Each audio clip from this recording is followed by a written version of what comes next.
Yan, yan po na.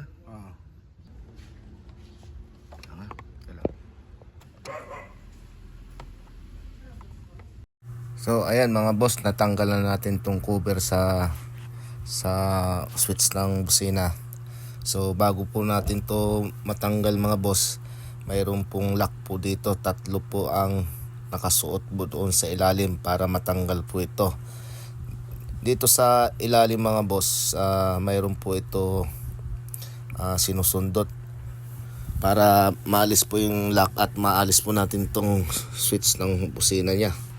So dito po may butas po dito sa gilid, 2 butas po nito dito sa side. Ito lang po sinusundot yan mga boss, ang kanyang alambre para bumuka po yan, para maalis po yung pinaka ibabaw po nito. Tapos dito naman sa kabila, kasi po 2 po ang butas dito sa tagiliran, dito po sinusundot yan para bumuka po ang pinaka alambre po niya. Bali 3 pong piraso po ito. So ito po yung isa. Bali sinusundot lang po para patas. Patas. Yun.